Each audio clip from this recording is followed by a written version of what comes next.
Ladies and gentlemen, welcome to the player ratings. Collingwood go down by 3 points in an instant classic against Geelong at the G in front of 82,000. Jack Crisp has the opportunity. The power was in our hands to absolutely smash and grab this result. Unfortunately, it wasn't to be. It would have been an absolute fairy tale with the story behind Jack Crisp and his career thus far. So, should we just stick to the topic and let's give Jack Crisp his player rating? So he had 15 touches, and outside of that, there wasn't a great deal more that we loved from Jack Crisp's game. 2 score involvements, 2 tackles. It really was an underwhelming record-breaking game from Chris. I'm going to sound harsh, but this game is made of moments, and I felt Dempsey, when he went forward, he outbodied Crisp, and that resulted in a goal, and he had his moment to win the game after the siren and failed there. So 2 massive moments, just a few drop marks on the wing that usually he swallows. He had a down game. I'm not suggesting anything. I'm just saying he was poor. He was poor last night, unfortunately, in such a massive game, and that's the way the cookie crumbles sometimes. Crispy, I love the man, Mr. Consistent. Usually dobs those goals from 50 as well. I just go back straight away to 2023 in the grand final. Probably going to give Jack Crisp like a 4 out of 10. I know that sounds harsh, but 4 out of 10. He was one of the lowest rated players out of the whole game for good reason, right? Now, we have next up, we're going to go Lachie Schultz. 15 touches, first game back after that hammy. He was okay. Yeah, he was okay. He was competitive. His tackling pressure was there.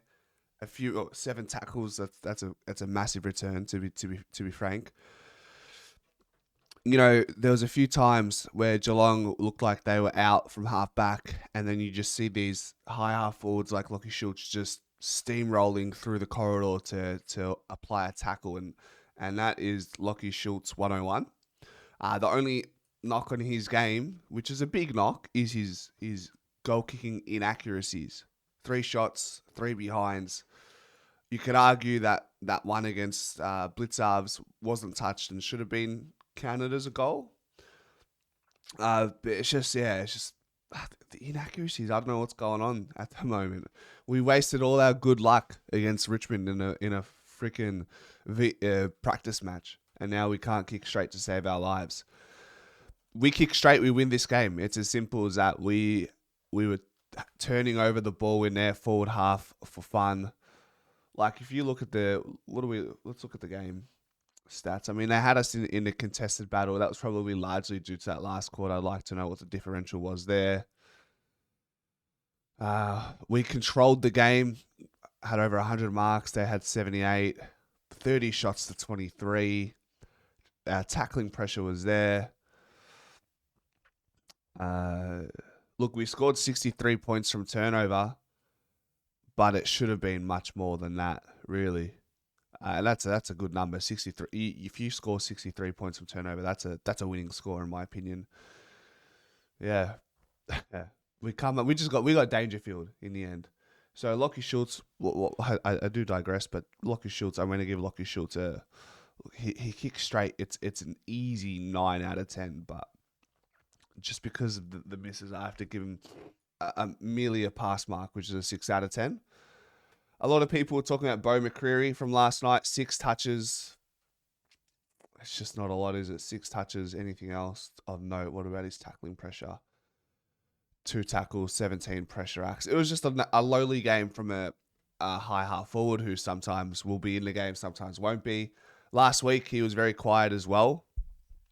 So now all you do is you ask of a big game from Beau McCreery next week. That's the life of a small or a pressure forward. I say he's small. He's not small. He's 6 foot. He's a tank. He's a tank. You just want him to bounce back next week. That's all you can ask for. So in this case, for Beau, very poor. Just wasn't around it, but I can't give him too low of marks. I think he just didn't have many opportunities to impact the game. I'll give him a 4.5 out of 10. Yeah. This was a big conversation last night. Jordan Goey, 9 touches. Only 30% of his time was spent in the midfield, which was a 10% drop from last week. 1 goal assist, 4 score involvements, 1 tackle. Man, when the ball hits the deck at the moment and that ground ball contest is up for grabs, he's nowhere near it. That's concerning. You don't want to look beaten as soon as the ball hits the deck if you're Jordan Goey. However, we all understand that Goey's coming from a long way back. His preseason was severely hampered. He missed the back end of last year. We just have to be patient. We can have this conversation. People saying Goey in the 2s or just rest Goey. I will have that conversation in 4 weeks. I'm not willing to have that now. But what I would like to see is maybe we got to get Goey. Goey is him, right? He has that energy. He needs to be treated as such. So putting him in a stacked forward line where you're not going to be the main target, it probably it takes away from Jordan Goey's game. Therefore, I think the coaches need to make a move, get him in the midfield, like 50% midfield time minimum, because he needs to be in there. But the question is, who do you take the time away from? Because still side bottom Ned Long, they're only getting 50% of their time in the midfield. Pendle's 76%, Nick Dacos 97%. So there's not a lot of room. Like Ned Long and still side bottom are already compensating for Pendlebury and Nick Dacos. Goey 30%. It's probably not enough to get him back to where he needs to be. I think that's what's going to get him over the line. Just get him back involved. Goey was unfortunately he was horrible. Probably his worst game for the year. I'll probably put him on a 4 out of 10 alongside Jack Crisp. Do a couple more. I think Pendlebury, let's talk positive. Pendlebury was our highest rated player. And then not too far behind the likes of Dangerfield and Bailey Smith. So Pendle's 26 touches, 7 inside 50s, 5 clearances, 1 goal, 1 goal assist, 5 score involvements, 4 tackles. It's a monster game.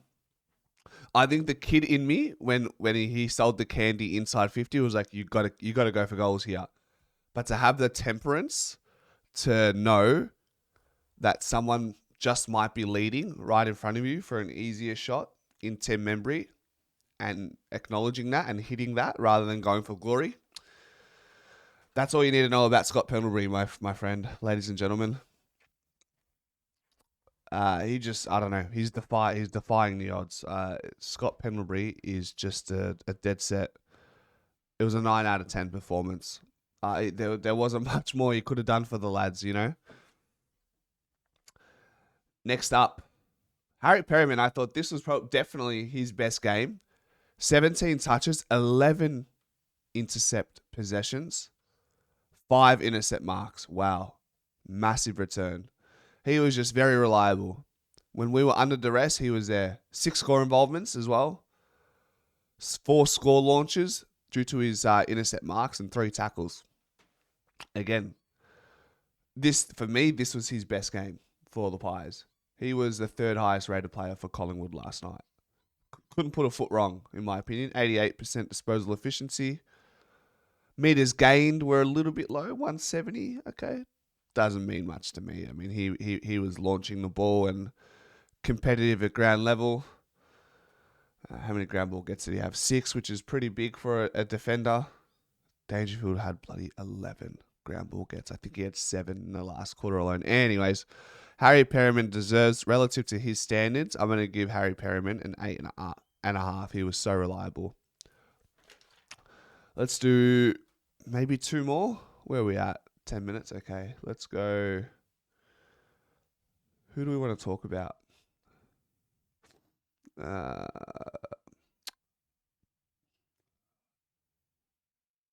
Brayden Maynard, 20 touches.